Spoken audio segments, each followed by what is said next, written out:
Yeah. So to start, my name's Marcus. I'm kind of a bedroom DJ. I've gotten a few gigs. I go by DJ Instinct, and I'm one of the co-founders of SDHZ. And starting this community a few years ago to grow the hardstyle scene is was our priority goal, and it's been a magical journey. I grew up listening to this music, but hardstyle has changed my life. And I have my co-host Ivan. For sure. What's up, man? My name is Ivan.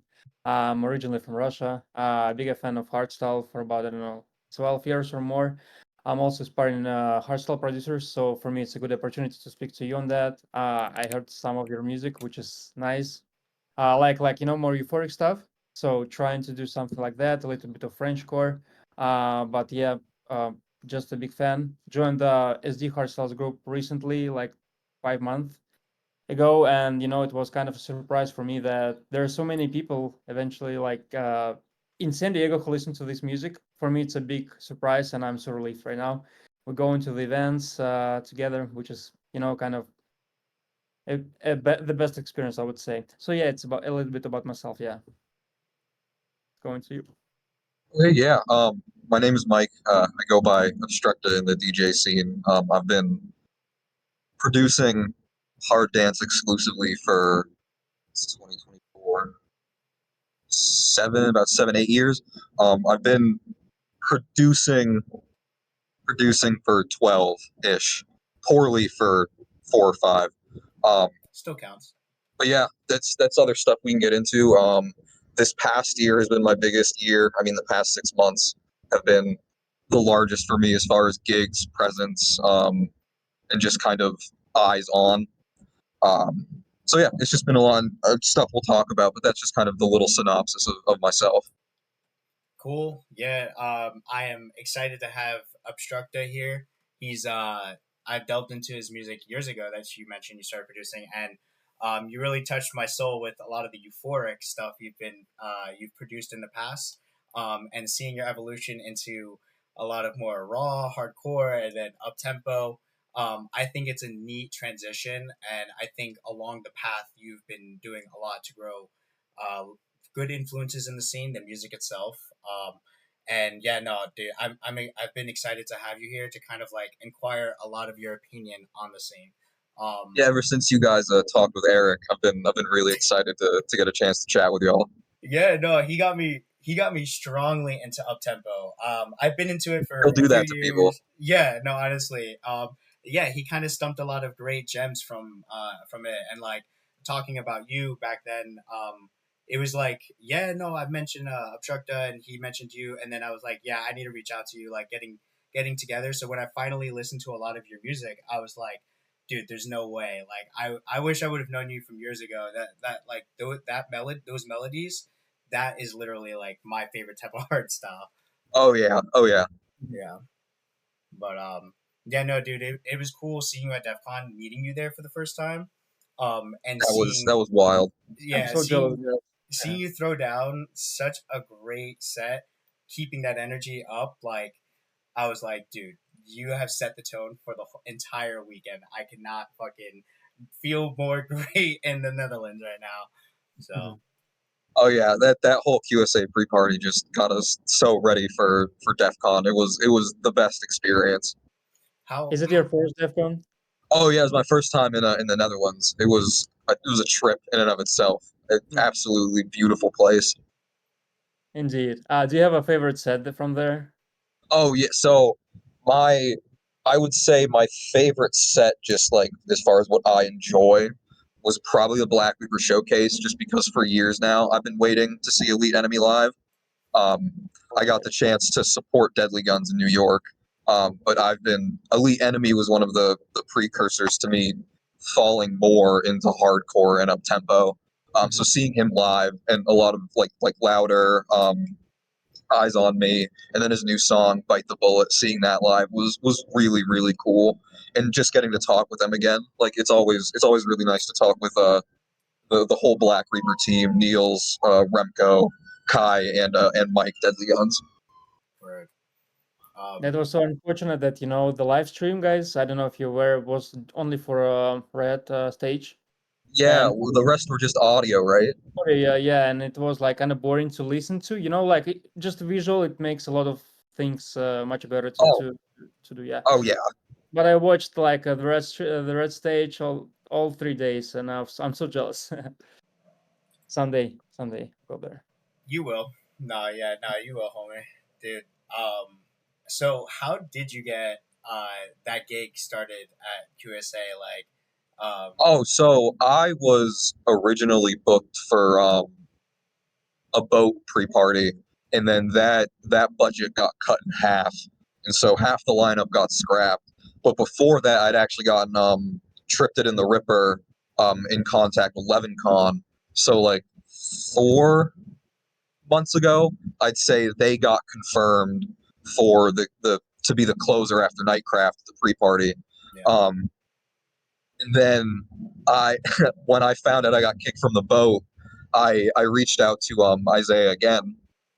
It's like, look, are you cool if I go back to back with them? Like, I don't want to do it's your pre-party. We're like expecting a lot of people. Like, I just wanted to check. See, and then, so he said, it's really up. Just ask Eric and Jake. Just talk to them. And so they pulled my chain for like a day or two, but then yeah, we got that all squared away. And it was really cool to support Nightcraft and support just LevinCon's event. The QSA, that was, even if I wasn't there and just saw the pictures, that would have very clearly been the biggest QSA pre-party they've thrown ever. dude. um, and it was I everybody went crazy. Like yeah, it's very easy to keep energy like that when it's being given back to you without issue. I love that. I'm a firm believer in living or like feeding off of each other's energy. The crowd feeds off the artist's energy. The artist feeds off the crowd's energy. It just exponentially multiplies. Oh yeah, it makes for just a better event all around. Always. Yeah, man, it was exciting to see you. You guys threw down an epic set. It was cool to kind of like give you my phone and be like, "Yo, record your point of view really quick." And then we gave you that shout out, and it's just epic to see Bass of Spades too, kind of like help put that like kind of like scene together to kind of Oh represent yeah, what's to come for artists. he's been such a huge pillar in, and there's been all these production companies, and they've gotten bigger and smaller, and usually always building for the East Coast, at least forming out of New York. And he's literally always been a linchpin in a lot of those groups. He's been the contact for a lot of the European artists. He's pushed a lot of envelopes for events by just being as much support as he can be. As far as like what this year has been for US hard dance, is really on the East Coast at least, is a lot on the very hard work of the past 3 or 4 years have been. Base of Spades has been just so, like, if you can support his wild card event, the homie Camp Out Collective, well, we're gonna be there. It's gonna be sick. Yes, But yes. he's also a pinnacle of why that's even happening.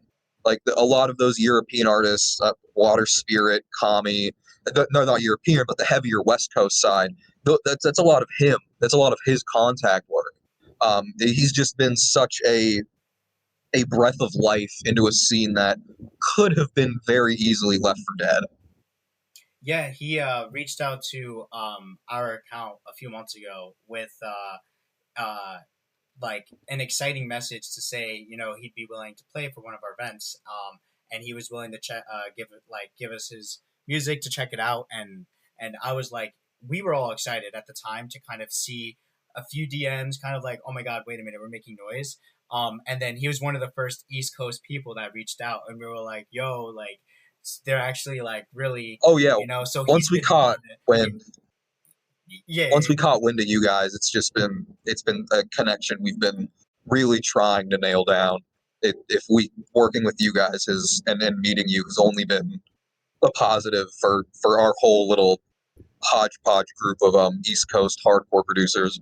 But yeah, you got like another breath of fresh air in the hard dance scene is literally all we want. The content has only been amazing for bringing new people in, like being able to tell people about smaller little tier artists like dubstep. Like this area I live in, Maine, is huge for very, very, I don't know, a good way to say it is wook based music. But a really good way to pull people in to hard dance is having actual content that is consumable by someone outside of the genre, and that's a podcast, it's a talk show that's sitting down and talking with an artist. Because the only way you're going to get these people in my neck of the woods interested in anything like that is being able to visually see and connect more with the artist, because they're never going to listen to the music outright.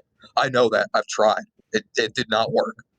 Interesting. Unfortunately, So, what unfortunately. do you think is the best way to kind of outsource networking around the local areas that we have that we want to grow our scene and say, hey, there's a local scene right next to your door if you like this music that may not know The, about it? the biggest I've seen, other than again Ben's amazing pushes with actual physical marketing and handout flyers, the best way I've seen to actually connect communities that I've been able to witness has been purely through social media, um, and just talking and reaching out to those people. That's like, again, because I live in Maine, so that's been my whole career. Like my initial build of my learning to produce was all done with European mentors. I I had no physical presence for like the first 4 years of my production career. Um, so yeah, it's just, I would say social media is definitely the biggest. It's gotten me my contacts overseas. It's gotten me a lot of my contacts here in the U.S. It's the only reason that I was able to link in and link up with Hard Dance NYC. That's why I was able to talk to you guys and why Eric got in contact with y'all. To me, social media and just like even having a location in a bio or like just in your post, you kind of hint at maybe like the general area you're from. You get people interested, and then that's how you get people like, oh, there's a Right. community right next door. Like the New York community has spread out to where we feel confident in our ability to pursue Massachusetts. Do we know how that's going to pan out? Not really, but we think it's going to be okay. And it's a really good starting point for trying to rebuild that New England hard dance scene. Because I know you guys are younger, so I didn't even know about it. But what I've heard from the older generation of the hardcore scene in New England, was like at this point 15, 20 years ago, something like not good happened, and a lot of people in this region got a really bad taste for hard dance, and that's from Gabber to Euphoric Hardstyle. So it's been a really big rebuild. And it's not like we've been competing with the other regional acts or production companies. It's just there's never been any back and forth given to the hard dance sector, because nobody wanted to touch it, like not even get close to it. So it's social media, because that's the only reason I got out of my region. And like my first big like location where I actually pulled tickets, like where there were actually people who were like, "Oh no, we came for you," was Texas, and that was purely social media. Like I live in Maine. One of my best markets is Texas. Are my markets great? No, but I have a legitimate showing in Texas now. Like and that's all been through the social media connection. I would say that is by far the best way to go. Yeah. Did you think about to move to some other big cities, maybe where you have much more opportunities? Oh yeah, of course. Yeah. I'm a homebody and I'm lazy, and I actually really like my day job. There's a lot of things happening right now that are like having me ask a lot of questions about like what's my plan for next year? Like what am I doing? Because a lot of those involve music and Black Reaper now. Like that's a lot of legitimate things. Like, and I've had them asking me like, "Are you keeping the day job? What's going on with that?" It's I'm not sure right now. As far as moving, I've actually made it work out of my regional airport. The premium, like I got to pay a little bit of a premium. Like tickets are like maybe 150 extra on if I flew out of Logan or Portland even. Oh, okay. Uh, but like my regional airport goes to JFK, so I technically operate out of JFK. So I fly pretty much anywhere, and the tickets are never really that bad because luckily I do book a decent enough time in advance to where I can kind of get decent deals on it. but the flight prices have justified me staying here with my current job and just the way things are going. I This is just where I operate best, and things musically keep going well. So like I don't exactly want to mess with the formula.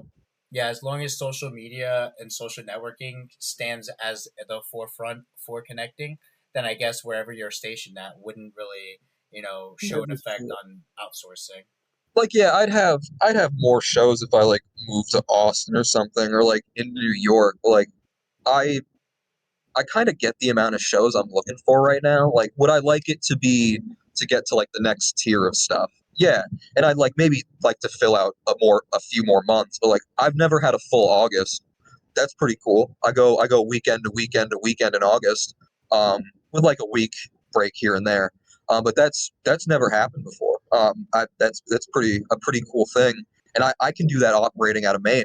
So like I don't see why I would want to move. Like, and the shows that I would get, like the extra shows for being in that region, like in Texas or New York, wouldn't exactly justify it for my mental health. Like they're good, and I would like really want to help support like the guy who gave me my break was Alberto, in Texas, Underground Syndicate. Underground A huge Syndicate. shout that Yeah. that whole crew, Alberto, his brothers, all his friends.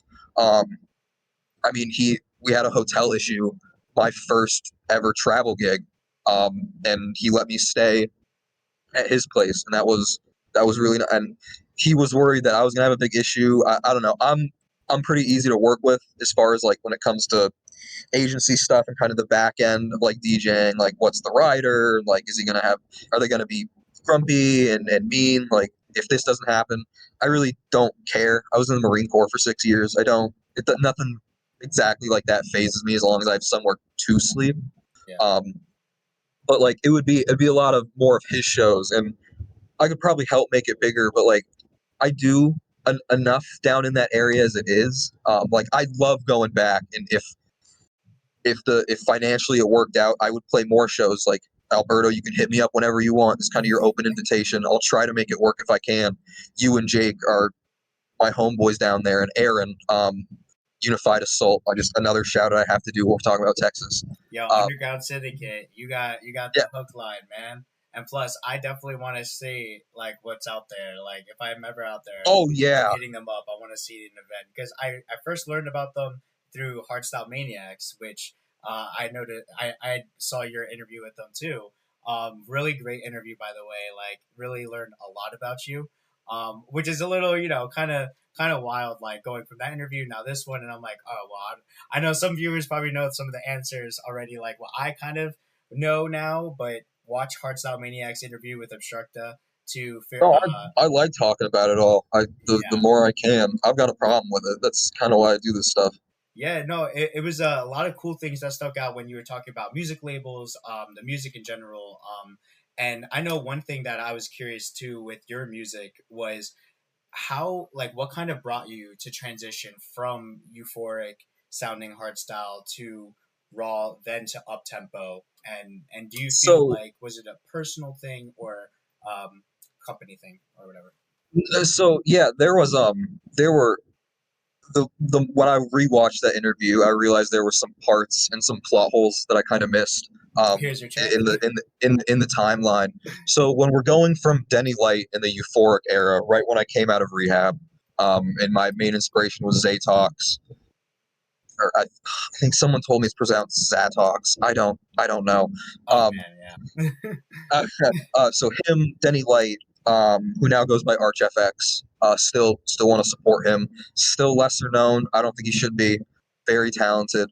Um, but so I actually worked with. Have you ever heard of the artist team Heat Waves? Familiar, very familiar. Older euphoric, Yeah, yeah. Yep. On the So YouTube channel Euphoric Hardstyle, I'm pretty sure he's played a few of their tracks. so Thomas Wooters, one half of Heat Waves, he split up from the project to focus on school. I actually hit him up, um, when I was trying to kind of rebuild my sound. Go because I wanted to develop my kicks a little bit hard. That's where it kind of moved into raw. So I talked with him because he had Heat Waves had that kind of, And like now it's not like, if I listen to it now, like to me it's not heavy. It's the lightest euphoric you could find. But at the time the kicks were heavy. Yeah. So and he tutored me. He made me some tutorial videos, like specifically like, I want to learn these sounds. Can you help me make this type of kick? We sat down on Discord. He was a big mentor for me for like a year.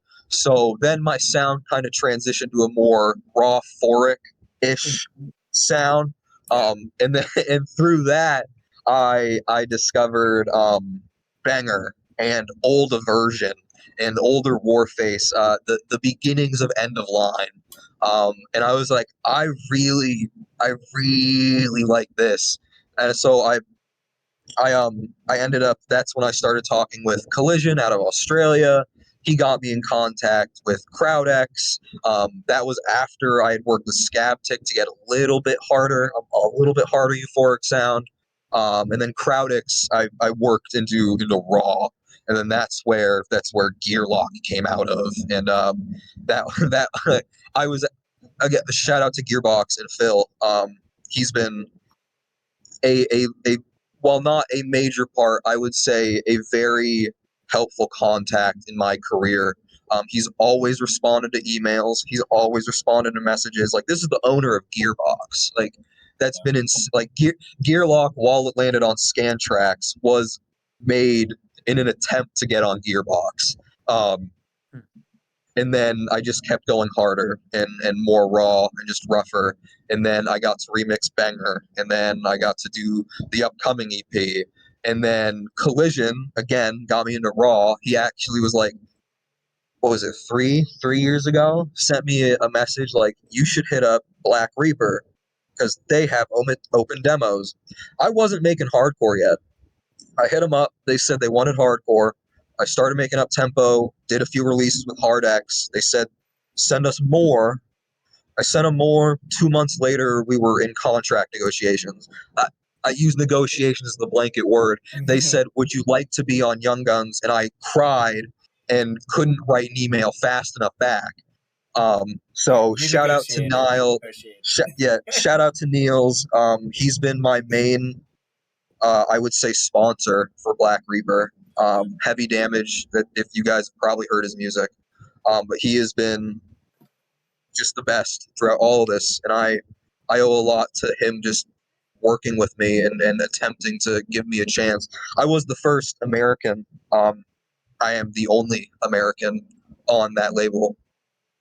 So it's, to me, it was a very big shock that they even approached me with an offer.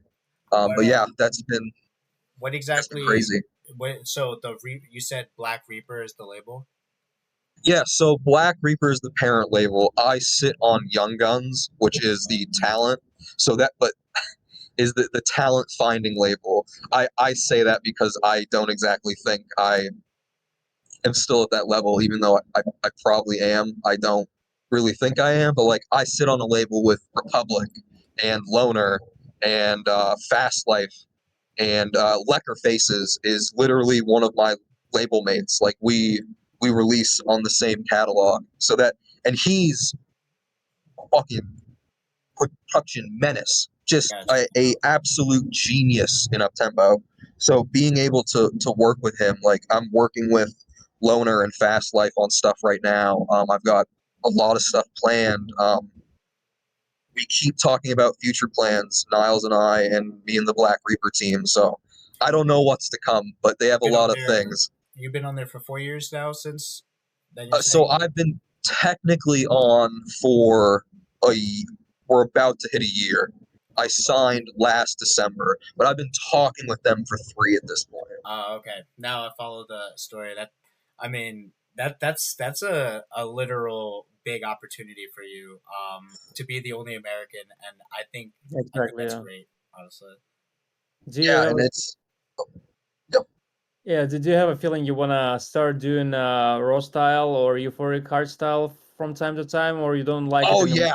Oh God, all the time. I mean, I have some giant Spotify playlists that's just purely euphoric, like old school 2012 Sounds of Summer, going up to the newest releases of Refusion.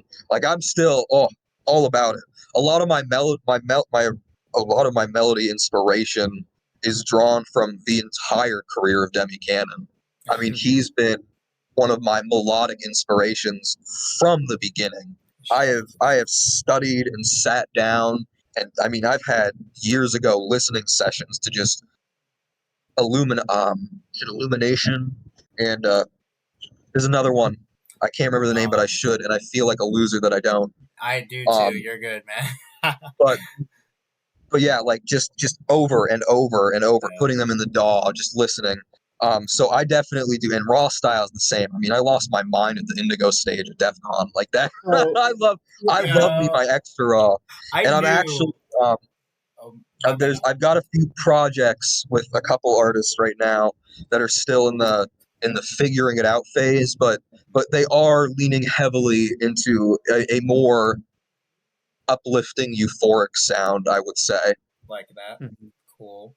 Nah, I knew when I was bouncing back from Magenta and UV, I was like, I know the uptempo crew is at black, indigo, even gold or yellow. Like, I Some of mean, those Millennium sets were sick. yeah, I really heard a lot of great stuff about those parties, even White Stage. Um, I did see a video clip of you guys recording one of yours and the Rippers tracks being thrown down. Was it black or blue stage? Yeah, it was the black stage. Nice. Heavy Damage played a kick edit he made of it, and that yeah, we lost our minds. Yeah. Cool. Have you ever had a track like play at a big festival like that before? By Um, I've had support from a couple people at smaller Dutch shows, but never at DEF CON. Never at DEF CON. What? That was mine, but I've never seen anything like that. That was absolutely breathtaking. Like I'll never forget that. And I like Niels tells me to calm down all the time because I can't stop thanking him for it. Nah, dude, that's really cool. I think that's pretty much any producer's like dream or one of the things that they're looking forward to with wanting to know how their exposure is going. And depending on the festival, I know a lot of artists hear their first tracks play at like EDC or Oh a yeah, certain venue or a certain event, and they're there to know like other people are witnessing, you know, and it's cool. I think it it's was crazy. It's yeah. crazy. Yeah, I agree. I can imagine it being cool. With that though, like, what kind of do you have any next goals or aspirations like right in front of you? Yes. So, I'll say it out loud and we'll talk about it. I have a very big goal, and I'm working very hard at it right now. And I'm working with Niels and the Black Reaper team. It involves a lot of things to happen. I have to accomplish a lot of steps, but I want to set up something at a lot of the rookie stages because a lot of the winter indoor fests in the Netherlands, Germany, Belgium are specifically the hardcore ones. Toxicator, Dominator, Thunderdome, like you know the big ones, are starting to add rookie stages. So I'm working with them to really market myself and get bigger because I really want to push, and Neil said he really likes my goal and he wants to see me push and work for it, is to be somehow in the Netherlands for a month, 2 month stint and have like a dedicated actual show schedule and see how that goes. That's my next big goal. That's So, like I know people I should probably be focusing on a bigger West Coast presence, and that's part of the steps I have to take. I've got to build out my US audience way better. I've not been very good about that. I'm not good at marketing. I'm not very good at promotion. A lot of what Niles and the Black Reaper team have been working with me is on coming up with my brand and really pushing what that will be. Because I know that's a big part of getting that West Coast stuff.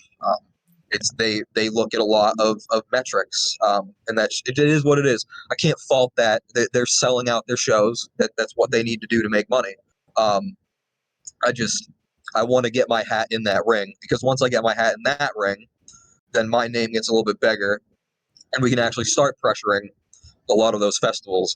And then if we get that locked down, then I can apply for an O visa and we can work with a Dutch artist to get a cultural swap.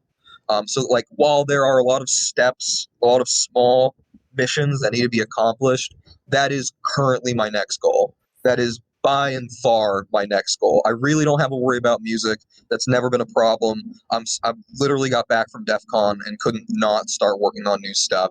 If anybody wants, like, currently what I'm sitting down, what I'm solo working on is uptempo D&B fusion.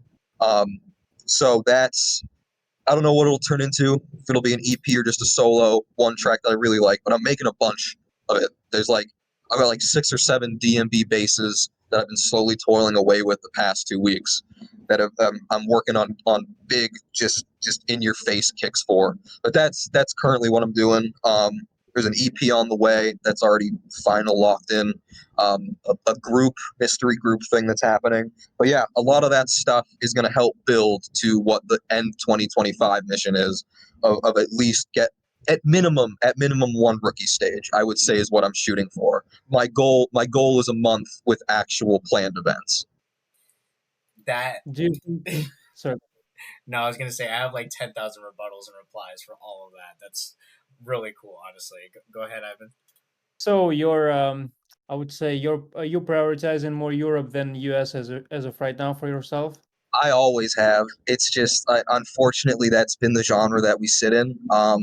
Well, Fortunately. I would say the past 2 years working with Gang Uptempo Goon Squad represent, that we've been really trying to work with like you guys, Hardstyle Maniacs, Alberto, people in Seattle, Serenity, I think their name is. Yes. Well, I haven't worked with them. I have heard only amazing things about her and her group. Would love to work with them. Honestly, that'd be. I know Ben said they're in talks. But yeah, I've heard amazing things from them. Yeah. We've got the DC area with my hardcore homie Jimmy X. He's the big homie G. Zach has Neo Rave pushing in that region. Yeah. We up here have the Homie Collective that we're starting to push. Hard Dance NYC has built a very strong groundwork of this region's rebirth of hard dance. And then there's Tight Crew, and I know Shane Burke also does hard dance stuff too up here in the East Coast, but it's like happy hardcore only. So it's like that's always been a hard market to get into as well. They really haven't ever approached us back, and that's our whole Goon Squad. That's anybody kind of deeper hardcore. Doesn't really get a look, but we'd love to work with them. It's nothing like we've only ever heard of good things from Tight Crew, but it's just been this trying to tie everybody together. That's just we want to build the U.S., but I've always focused on my European presence. That's just kind of where the crowds are, where the power is. Like I would love to go experience one of those West Coast shows. I really would, but I personally can't fly myself out there for a weekend to go see a show and then come back. I bought tickets. I really do. I honestly do. I try to buy tickets to events when I can't make it out, when I really want to support the production company. In the past, like for my local region, I've thrown ticket events. Sometimes I'll just buy 1 or 2 and just sit on them, try to sell them in a group somewhere. Well, not even sell, kind of try to sell and then just give them away once I get an actual real person who's not a bot trying to do something stupid with it. Yeah. But it's always we're just trying to help, I guess, be a crossroads for a lot of people. Like, yeah, we make up tempo and we're all kind of idiots, but we like being able to get all these people to talk to each other. I think it's been a reason why a lot of the New York scene bloomed out in a lot of these interviews and is starting to kind of pop off in a lot of places. I wouldn't say it was in part due to us, but there's a lot of work we've been doing to just get everybody across the board in the region more presence and notoriety. Like, God, the resurgence of Lauren Valentine has been incredible to watch. I mean, her getting pulled over to the West Coast for more shows, more stuff back here on the East. I know she was in a lull there for a little bit. She's back powerhouse and finally getting to meet her because she was a huge inspiration for Raw Style, and trying to like actually make a serious go at this. when I learned that she got signed to Hard Roads like 4 years ago. I think now she does all her own bookings and stuff. But yeah, she's awesome, and her expanding to the West Coast is only good news for the rest of us. It's not anything against her or it's just the scene in general. I didn't foresee them getting pulled over, not for a little bit, but she's had like 2 or 3 now over on the West, and they brought her out. Like, it's just been, I'm loving every second of it. It's just seeing everybody go coast to coast now, and all these new areas, and artists are being shown in new states, and it's all just because of this more open communication and more willingness for groups to work with other groups. Been massive. It's just been, it's really going to change. I'm seeing a very big resurgence, hopefully in the next 2 to 3 years. That doesn't mean I'm still not focusing on Europe. I still am focusing on Europe. I'm still Honestly, by kind of giving you the floor to jump to each point like that, you've probably circulated like 2 to 3 questions that I feel like I would have ended up asking for curiosity, like your opinions on certain things, and how you feel the scene's moving and how the sound has been kind of being experienced globally throughout America. Honestly, yeah, we can talk about the regional stuff too, because there's I think it's cool seeing the transition from like 2016 and 17 with Lauren Valentine, then now and how they're being pushed. And it's the scene goes in waves. We all know that the fluctuation. I think I agree. The way I'm seeing a lot of these new networks and connections just show, like, even for the QSA photo, like, it was so many people. I have no idea what they're gonna do next year. Like, they have to. I don't know. Like, it was a huge shout out to the amount of lovers of hardstyle out there representing. From and I mean it. It's not even just the amount of bodies that were there. I mean, if we really dig into it, at minimum, like, I didn't even get to meet all of them, and I don't even know all of them actually. But at minimum, there were at least 12 U.S. based hard dance focused production companies that were there. Like, and I mean, like, content builders and showrunners. Like, you guys fall into that category too. Like, groups pushing the cause. There was a dozen at minimum there. Like, that's, I didn't know there were that many people in the U.S. that listened to it. Like, let's be real here for a second. 7 years ago, I would have been like, you're joking, right? Like, there's like 5. Of course, I'm going to focus on Europe and talk to everybody over there in the Netherlands. Like, of course. What are we doing here? Like, the one U.S. guy 7 years, well, the 2 were KG and Talon, and God, producers, don't get me wrong, but like, okay, well, the 12 U.S. people, like, they got pulled to Europe all the time because that's where the shows were. Like, 7 years ago when I talked to KG and Talon, like, in their Discord, they're like, yeah, like, I don't know if it really work over here. Like, it's kind of a give or take. And I agree, it is. But it's definitely better. Like, it is and tenfold better. Yeah, I think it's a beautiful goal you have to try to get out there. I've remembered looking up at Electrum Festival a year ago. They've done a beginner stage where they've had contests. Rebirth has done their previous DJ contest for playing on main stage. Big shout out Districts. He won a Rebirth 2 years ago. Hell yes. 2 or 3. All praise to Manny. And he's making, so keep a lookout for Districts, because he was busy with life stuff, but he's coming back and we're working on stuff, and we will be. So yes, cool stuff in the works for Manny. Perfect. I mean, and just keeping the reality check that there are stages willing to open up their avenues for upcoming artists is, I think, also something that the Homie Collective was brilliant on, and I love the idea. And I think it's to include, like, inclusivity, community, kind of just like allow a chance for people to kind of express themselves, whether through dance or showing off their music. Like, I love the creativity, the artistic values that come from it. To me, the music means so much, honestly. It's everything.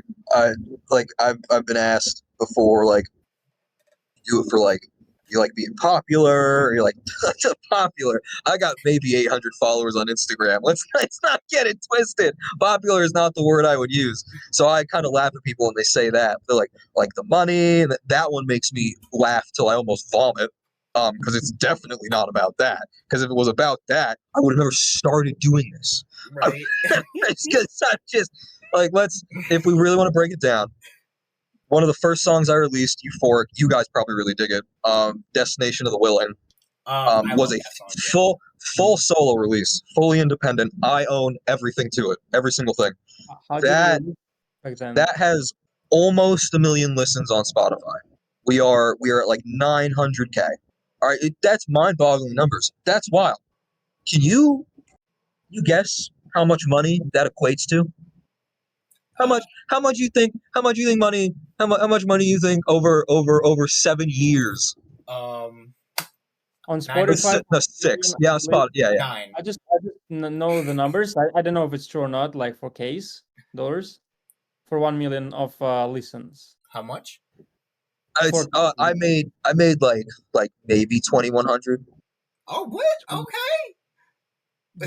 I mean, Oh. I would never expect anything. I don't know how that works. Yeah, but yeah. I can see how sure. you're That's thinking. that's broken up almost a over like million. 6 years. It was like every month I'd see like $18 like in my Ditto account, and I'd be like, cha-ching! Like, Yo, let's get it, let's get it. But I mean, while really cool, it really did kind of make me realize the point. Like, I have to be in this for the right reasons, and I truly do think I am. I've always been about the music.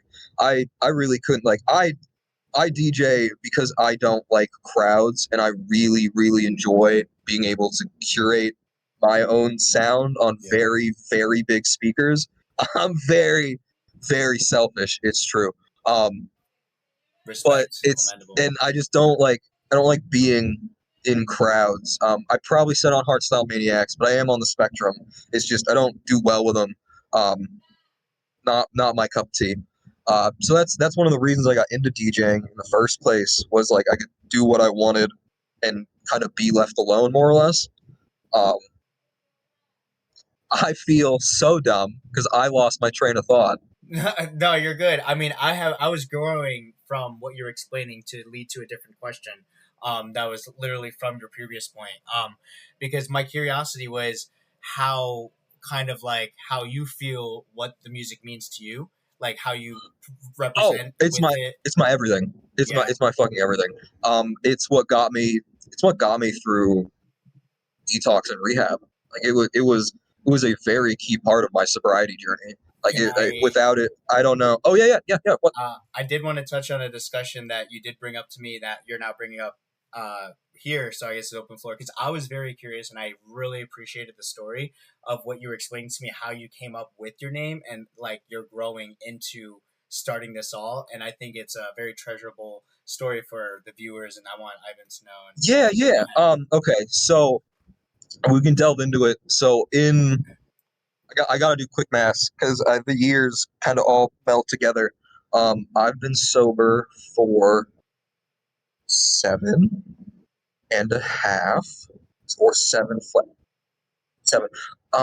Okay, so whatever.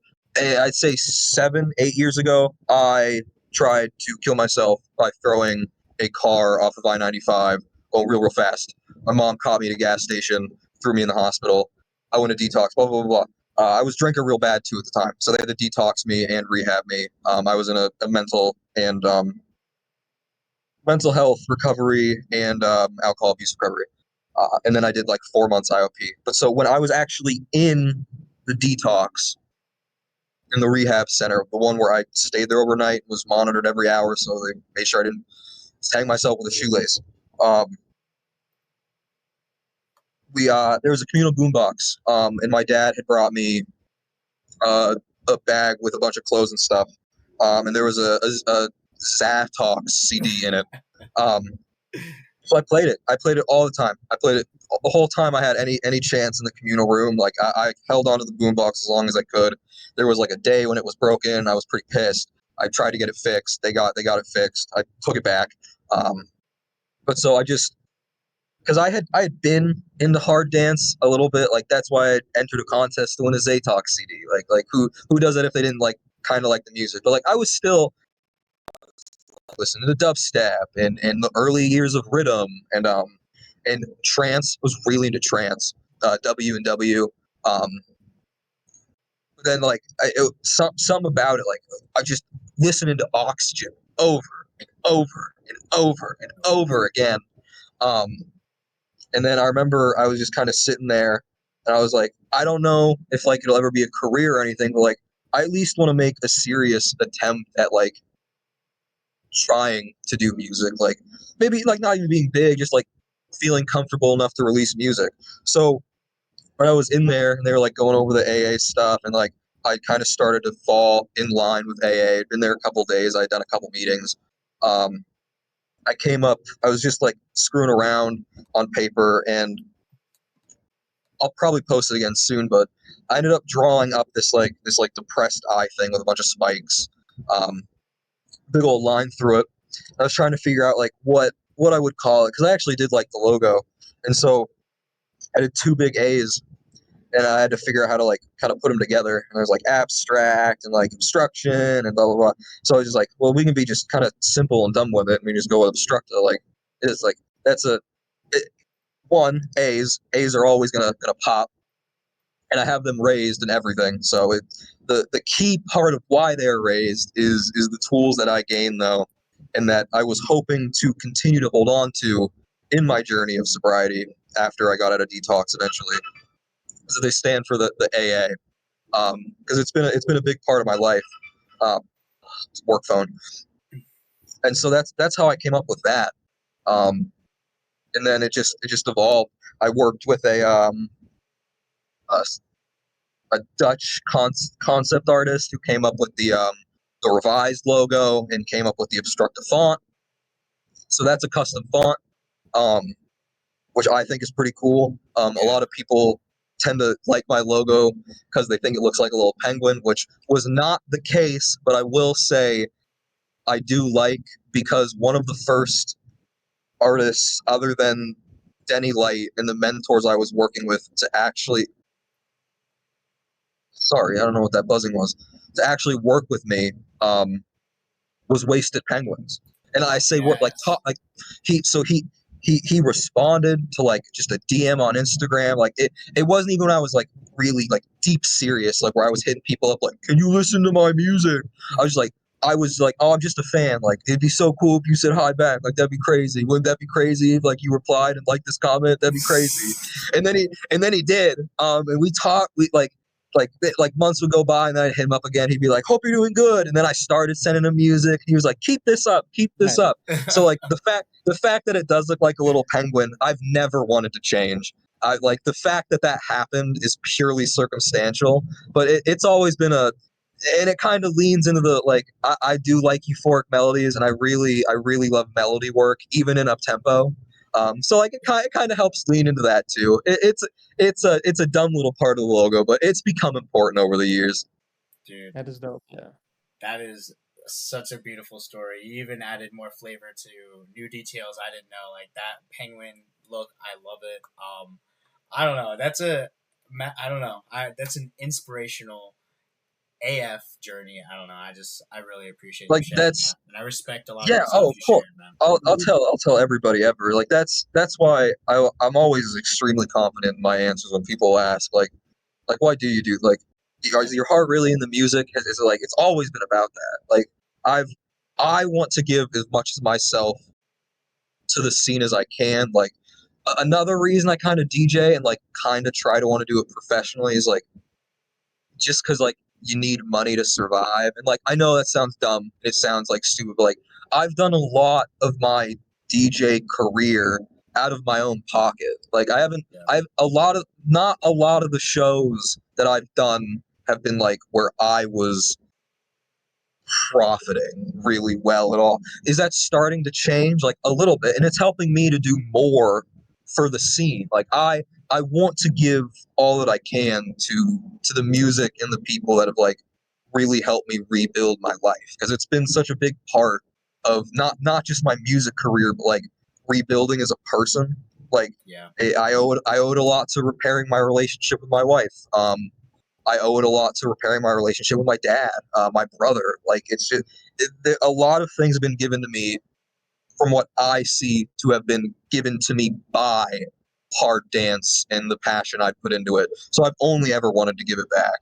Like anything hard dance gives me has just been a benefit to my already need to pursue it to the fullest, I guess is the best way. And I mean, At this stage, go ahead, Ivan. Go ahead. yeah, I wanted to ask, like, I'm curious if you, at this stage of your career, do you still have mentors where from who you learn still and sending your tracks and asking for kind of guidance or something like that, or? oh yeah, I still talk with Denny like here and there. I'd say with a lot of the older guys, my sound has developed and like to a point where I feel I do have a sound. So like a lot of the tracks, like technical feedback has gone away. I do sometimes hit him up and be like, does like does this sound good? Like is this even worth like pursuing? Like would this make a crowd? Like while the music I'm making is from my heart, there is still like again, it's what I'm doing is for the scenes. Like I want to make stuff that's gonna make people dance too. So like I like to get it from them. So like I still talk with CrowdX a lot. They do my mastering. Oh, So sure. I have I do on a business level talk with them all the time.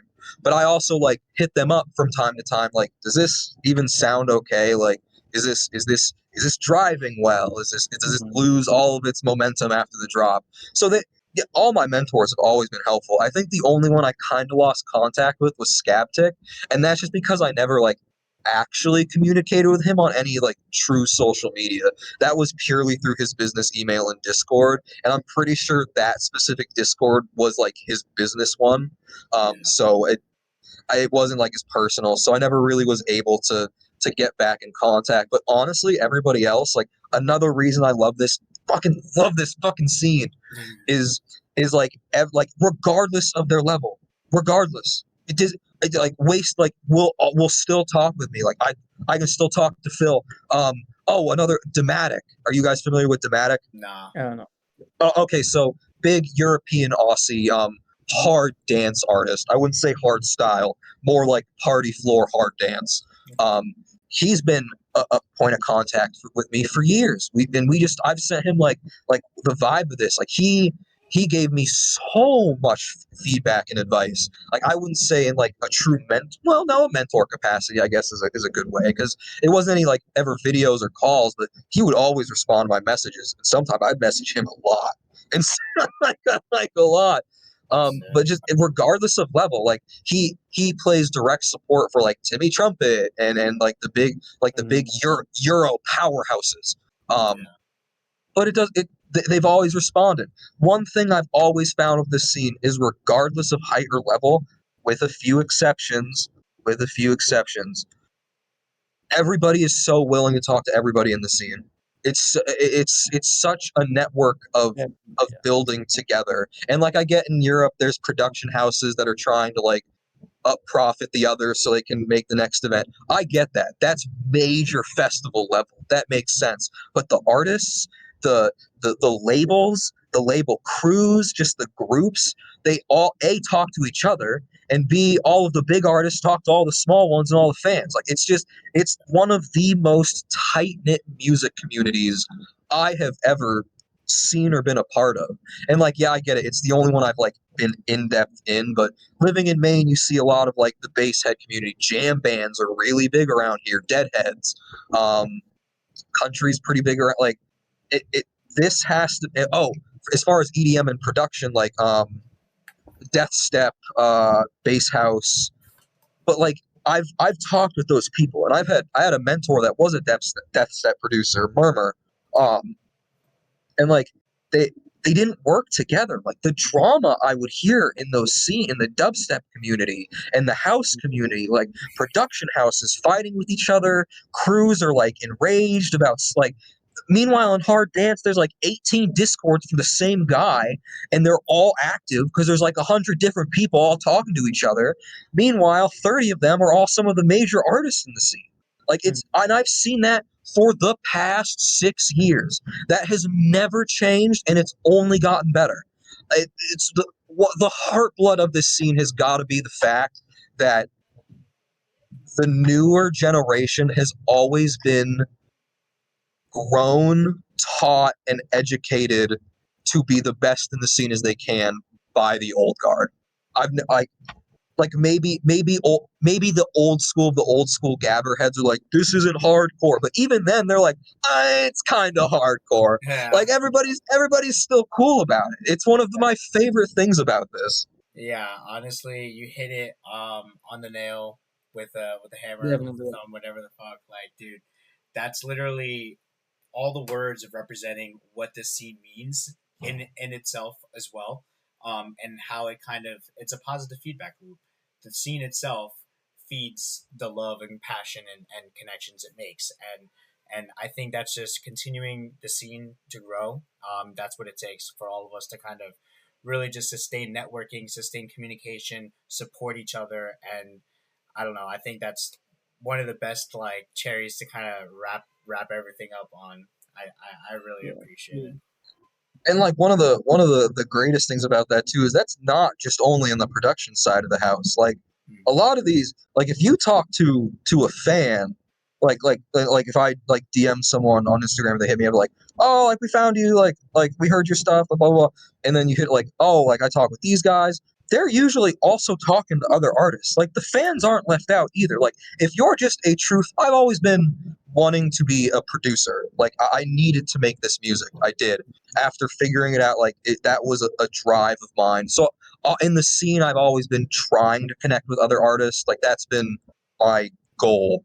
But like a fan has the same ability as me to cultivate those same connections with artists of those same levels. That that's what's wild.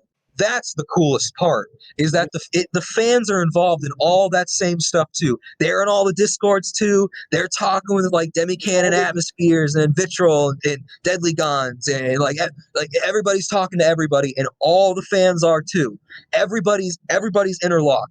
That's what's sick about it. No, and I don't think any other scene is like that. And like I get it. People can prove me wrong and say they are, but like honest to God, I haven't seen anything like it. I really haven't.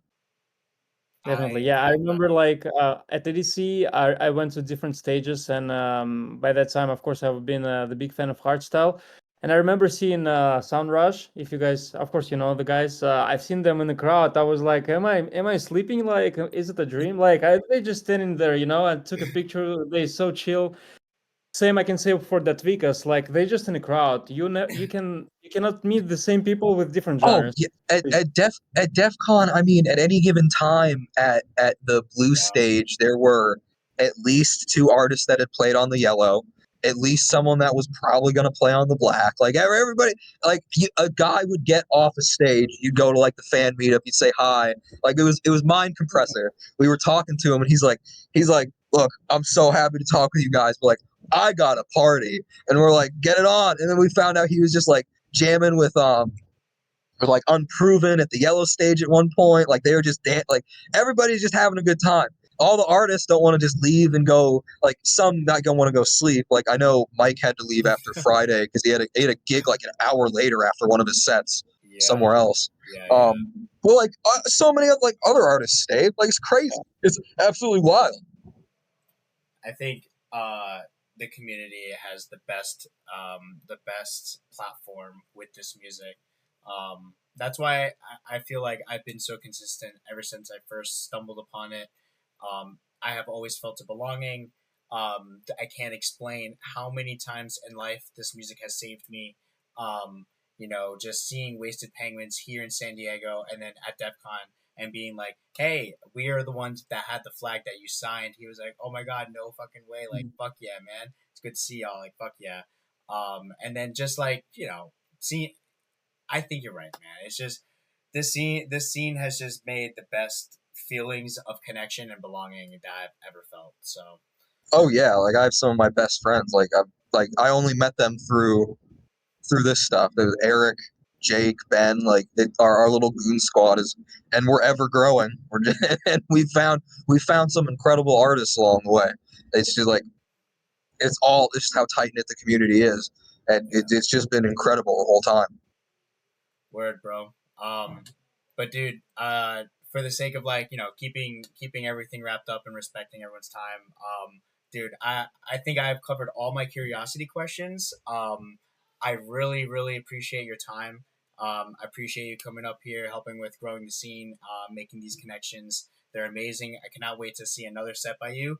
I am privileged, and I feel like San Diego deserves that energy. So we definitely will see how about bringing you out one of these days. Like, it'll be really cool. And then yeah, no, last question. Do you ever plan on revamping any of your old euphoric songs with these updated skillful kicks Yeah. you now have? There's probably not the older stuff, but from that era where I worked with Heat Waves. Yeah. There's a couple tunes that I would probably break down again, and maybe work into. I'm a little focused on the DMB project right now. Oh yeah, true.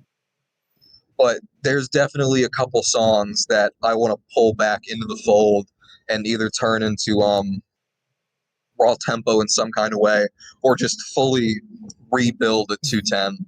In due time, I know you will, dude. I'm excited about the new uptempo DMB. I personally love DMB as one of the various versatile genres under the umbrella I actually enjoy. Dubstep's kind of little, but DMB, so I cannot wait.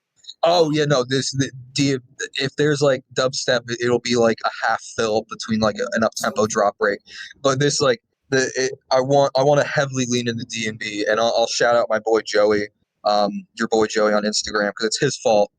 It's his fault this is happening, because he's like, we should go take a look at the DMB stage at DEF CON, and then we didn't, and I felt bad that we missed it. So I listened to DMB, and I was like, oh, it's kind of cool, I guess. Yeah, yeah, It's kind of yeah, yeah. It gets the energy. I don't know. It's a different type of. oh, it's so fun. It's so fun. Dude, It's so fun. yeah. By the way, The drum patterns are so fun to make. you can actually also mix maybe some of the, I don't know about up tempo, but I know hardstyle and DNB kind of mixable together. Oh yeah. Oh, they work super well together. Yeah. So maybe it's kind of worth it to try. Why not? Yeah. Do you have any last thoughts, Ivan? Yeah, I'm just want to say it was kind of, I have a feeling of inspiration from talking to you, man, because like from what you're saying, from your perspective and your goals, seems like you're ambitious and serious, man. And I'm like aspiring producer, and for me, just like kind of nice to have opportunity to speak to you and your perspective and thoughts on everything. So thank you for being with Yeah, us. I just want to build a aspiring, just keep pushing at it. Like don't stop ever, because like Exactly. we're only here to help you. Yeah, thanks. And hopefully we have a chance to see you in person maybe sometime in the future, or seeing you at the Planet stages. Would be nice to see you, man. Yeah, thank you. Of course. Dude, deuces. Thanks again, man. Cannot wait to see you soon at the homie camp out. Yeah, man, we'll be in touch, homie. Yep, and we'll be on the West Coast August 17th, Tempe, Arizona, Hardstyle Maniacs. So there'll be a West Coast show coming up soon too. Great. Ooh, I gotta look into that. I do remember seeing that. Thank you for bringing that up. Fuck yes. Yeah. All right, brother. Right. Peace.